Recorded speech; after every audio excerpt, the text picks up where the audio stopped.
사업을 새로 시작하려는 분들 혹은 이미 하고 계신 분들 또한 참 많은데요. 사실 사업을 시작하면 알아야 될 것들이 한두 가지가 아닙니다. 특히 가장 우선적으로 맞닥뜨리는 부분이 바로 사업자 등록인데요. 이 사업자는 두 가지로 나눠져 있습니다. 개인사업자, 법인사업자. 이 두 가지 중에서 나는 어떤 사업을 해야 할지, 내가 하고자 하는 사업은 어떤 사업자가 유리할지 여러분들의 판단에 도움이 되실 수 있도록 제가 개인사업자, 법인사업자를 한번 비교를 해보겠습니다. 우선 사업을 하시게 되면 기본적으로 자금과 세금에 대한 고민을 하실 수밖에 없습니다. 먼저 자금, 간단히 예를 들자면 아이템, 시장 상황, 이익률 등의 이것저것을 검토하고 계산을 해보니까 자금이 얼마가 있으면 순이익이 얼마가 나겠다, 혹은 기업 가치를 얼만큼 키울 수 있겠다, 이러한 판단이 들었다면 투자든 대출이든 자금을 끌어와야 합니다.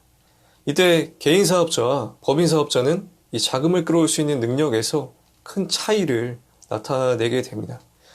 개인사업자는 기본적으로 주식과 사채 발행이 불가능합니다. 대출이나 투자 유치에 상당히 제한적인데요. 또한 개인의 회사이기 때문에 대출, 즉 채무에 대한 전적인 책임, 무한 책임을 지게 됩니다.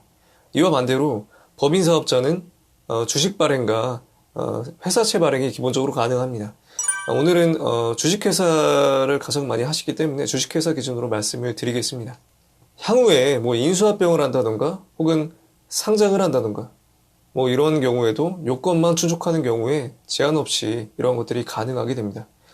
대외적인 공신력과 신용도 또한 상대적으로 개인사업자보다 높기 때문에 각종 혜택에 대해서도 유리하게 됩니다. 여러분들이 만약 하고자 하는 사업이 자금이 많이 필요한 그러한 사업이라면 벤처기업 같은 경우죠. 그러한 경우라면 법인사업자로 처음부터 시작하는 것이 유리할 수가 있겠습니다. 두 번째는 세금입니다. 개인사업자는 개인에 대한 소득세를 부과합니다.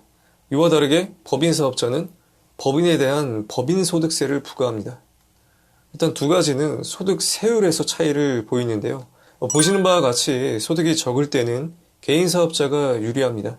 허나 일정 수준 이상 올라가는 경우에는 법인이 유리해지게 되는데요.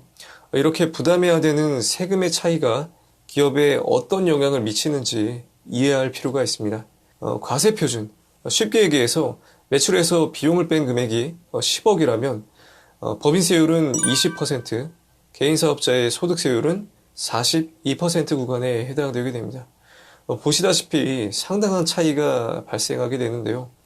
적게 되는 만큼 법인기업은 돈이 남지 않습니까? 잉여 현금 흐름으로 재투자가 가능해집니다. 만약 개인사업자와 법인사업자가 경쟁기업이라면 법인기업은 적게 내는 세금만큼 사람을 더 뽑을 수도 있고 광고를 더 할 수도 있다는 그런 얘기입니다. 이 기업들 간의 치열한 경쟁 속에서 이런 작은 차이가 결국 기업의 존속 문제와도 연결되는 굉장히 중요한 부분일 수도 있습니다. 지금 간략히 말씀드린 자금과 세금 측면에서만 판단하자면 이 법인 사업자를 선택하는 것이 굉장히 유리해 보이기도 하는데요. 허나 몇 가지 더 고려해야 되는 그러한 사항들이 남아 있습니다. 우선 사업자 등록 절차에서 차이가 있습니다. 개인 사업자는 별도의 등기라는 게 필요하지가 않습니다. 따라서 관할 세무서 혹은 인터넷을 통한 홈택스에서도 굉장히 간단하게 등록이 가능합니다. 허나 법인 사업자는 등록 이전에 법인 설립 등기라는 조금은 복잡할 수 있는 과정이 필요합니다. 발기인 구성, 자본금 결정, 사업 목적, 사후 결정, 여기에 사무실 준비까지 법인 등기라는 것이 먼저 우선이 되어야 법인 사업자 등록을 할 수가 있습니다. 운영 그리고 자금 사용에도 차이가 있습니다. 개인 사업자는 회사 돈이 개인 돈과 마찬가지입니다. 회사 운영에 대한 의사결정 또한 본인 마음대로 할 수가 있는데요. 허나 법인 사업자는 회사 대표로 할지라도 회사 돈 사용에 자유롭지가 못합니다. 대표는 기본적으로 급여와 배당으로 지급을 받게 되는데요. 이때 회사 이익이 많다고 해서 급여를 높게 책정하는 경우에 개인 사업자와 마찬가지로 개인 소득세 부담이 늘어나게 됩니다.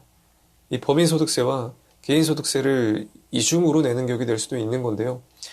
또한 회사 돈이 내 돈이라는 그런 생각으로 대수롭지 않게 꺼내 쓰다가는 배임 혹은 횡령 문제와도 연결될 수가 있습니다. 개인 사용 목적으로 절차에 맞게 꺼내 쓰는 경우에도 가지급금에 대한 이자 4.5%를 의무적으로 회사에 내고 가져와야 합니다. 결론적으로 법인사업자는 자금의 자유로운 사용이 어렵고 경영자와 소유자가 구분되어 있기 때문에 회사 운영에 대한 의사결정에서도 다소 귀찮을 수 있는 그런 절차가 필요해지기도 합니다. 추가로 회계 투명성에서도 차이를 보입니다. 기업은 기본적으로 복식부기가 의무인데요. 이중기록을 통해서 검증을 한다는 얘기입니다.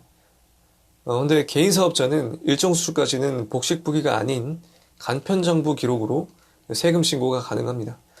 세금 신고 시에 원칙적으로는 매출과 비용에 대해 정확히 신고하는 것이 의무입니다. 그러나 규모가 작은 기업에서는 이 장부 기록이 당연히 익숙하지가 않을 뿐더러 이 세무대리인을 통한 위탁은 결국에 수수료 부담으로 연결되는 부분이기 때문에 이 소기업을 대상으로는 과세관청에서 어느 정도 편의를 봐준다, 이렇게 이해할 수가 있겠습니다. 매출은 조금 누락하고 비용은 조금 더 챙겨 넣는 그런 크지 않은 수준에서 일부 세부담을 줄이는 것이 크게 어렵지가 않은데요. 물론 이런 부분을 악용하는 것을 방지하기 위해서 국가는 이 성실신고 대상 기준을 계속 줄여나가고 있습니다. 연 매출이 일정 수준 이상이 되는 경우에 세금 신고 전에 세무사를 통해 신고 내용을 확인받도록 하는 그런 제도입니다. 개인 사업자의 성실신고 대상과 같이 법인 사업자 또한 일정 수준 이상의 기업에 대해서 외부 감사를 받도록 규정하고 있는데요. 쉽게 얘기해서 이 회계 투명성과 신뢰성에 대해서 기업 내부 사람이 아닌 외부인이 평가하겠다는 그런 얘기입니다. 보통 감사를 한번 받으면 굉장히 까다롭기도 하고 이 감사 보수 또한 만만치가 않은 비용 부담으로 발생을 하게 되는데요. 이게 단점이라면 단점일 수도 있지만 반대로 그만큼 기업이 규모가 크다는 그런 반증이기도 하기 때문에 그리고 추가로 외부 감사에서 이 적정 의견을 받게 되면은 기업 신뢰성이 제고되기도 하는 그런 부분이기도 합니다. 그래서 반드시 이 외부 감사가 나쁘다고만 보기에는 좀 어려운 부분도 있는 것 같습니다. 저도 개인적으로 외부 감사를 받는 그런 날이 좀 오면 좋겠네요. 오늘 말씀드린 내용을 간단히 종합해 보겠습니다.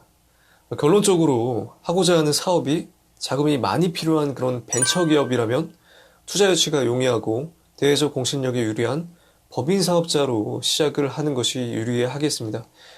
이와 반대로 음식점 혹은 동네 가게와 같이 작은 자영업을 하고자 하는 거라면 개인 사업자로 시작하시는 것이 유리하겠습니다. 물론 개인 사업자 또한 사업이 잘 되고 향후 매출 상승으로 인해서 세금 고민과 함께 사업 확장까지 고민하는 그런 단계라면 당연히 차후 법인 전환을 고려해 볼 수도 있겠습니다. 오늘 사업자에 대해 말씀을 드렸는데요. 사실 이 외에도 알아야 될 게 상당히 많습니다. 사업용 계좌, 현금 영수증, 세금 계산서와 같은 굉장히 기초적인 부분에서부터 지분은 어떻게 나눠야 되는지, 경영 관리는 또 어떻게 해야 되는지, 노무 관리는 어떻게 해야 되는지 지금 고려해야 될 게 정말 한두 가지가 아니죠. 그래서 사업하시는 분들이 알아두시면 도움될 만한 그런 내용 담은 영상으로도 제가 이렇게 한 번씩 찾아뵐까 합니다.